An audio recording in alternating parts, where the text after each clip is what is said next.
Warahmatullahi wabarakatuh. Bismillahirrahmanirrahim. Alhamdulillahirabbil alamin. Wassalatu wassalamu ala asrofil anbiya'i wal mursalin wa ala alihi wa sahbihi ajma'in amma ba'du.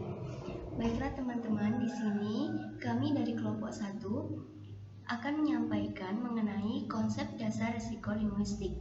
Sebelum kita membahas lebih jauh, di sini saya yang beranggotakan Muhammad Marzuki dan saya sendiri Nur Maleha akan menyampaikan atau akan menjelaskan apa itu konsep dasar psikolinguistik. Nah, sebelum membahas lebih jauh, kita akan membahas mengenai psikolinguistik itu sendiri. Nah, psikolinguistik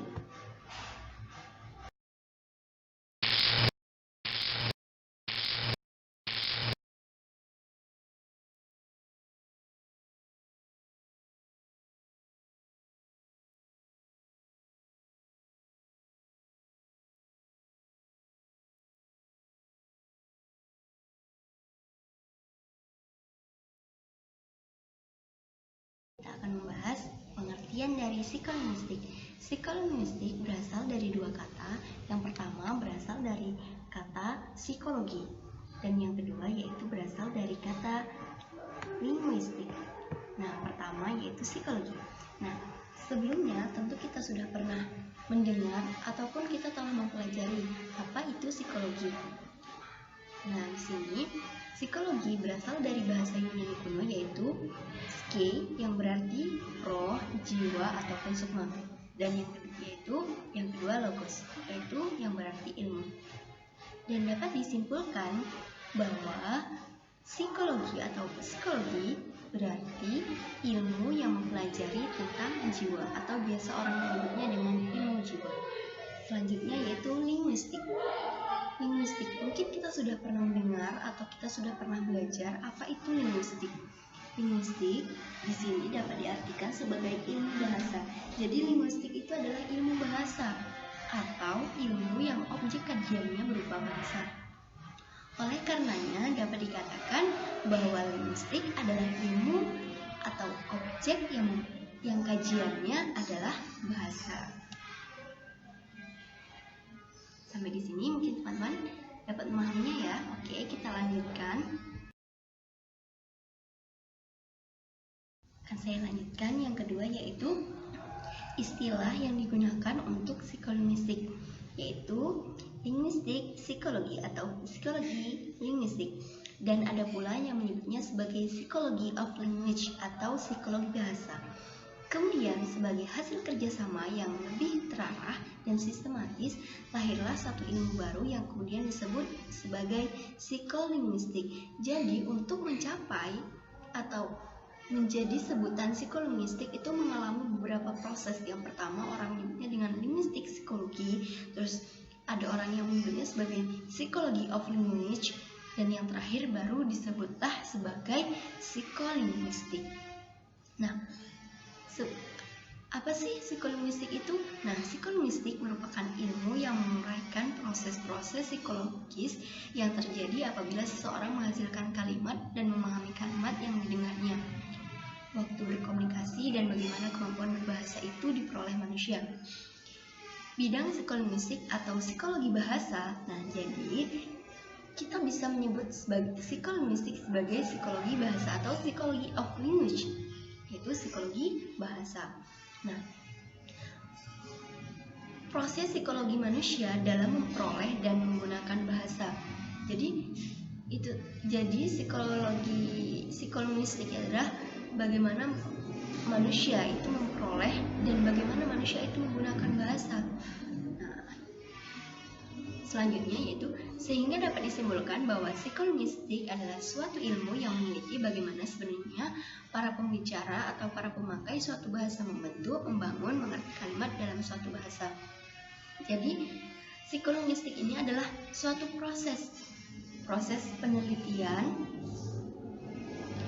di mana manusia itu bisa membentuk suatu kalimat, manusia itu bisa mengerti kalimat, sehingga dari kalimat-kalimat tersebut tersusunlah sebagai suatu bahasa.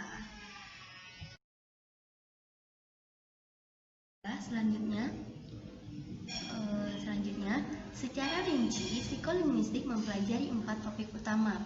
Nah, yang pertama yaitu ada komprehensi, yaitu proses-proses mental yang dilalui oleh manusia sehingga mereka dapat menangkap apa yang dikatakan orang dan memahami apa yang dimaksud.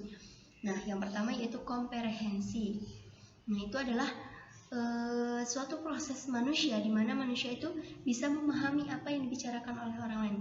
Dalam artian ini adalah daya tangkap kita terhadap apa yang dibicarakan oleh orang lain. Nah, yang kedua ada namanya produksi, yakni proses-proses mental pada diri kita yang membuat kita dapat berujar seperti yang kita ujarkan.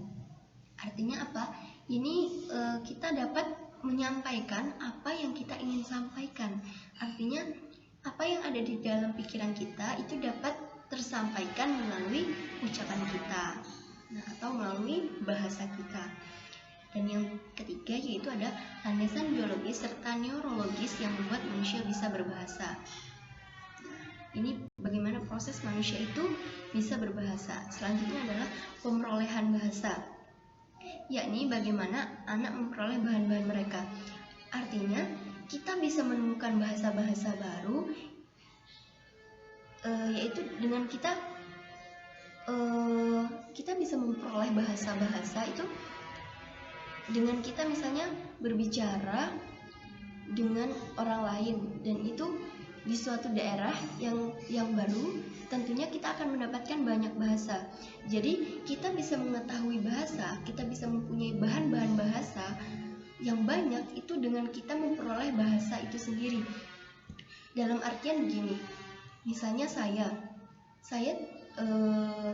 berasal dari daerah yang berbeda. Tentunya ketika saya datang ke sini, ke daerah ini, ke daerah Ponorogo khususnya, tentu saya akan memperoleh bahasa-bahasa baru, di mana bahasa tersebut dahulunya atau sebelumnya itu saya tidak mengetahui sama sekali.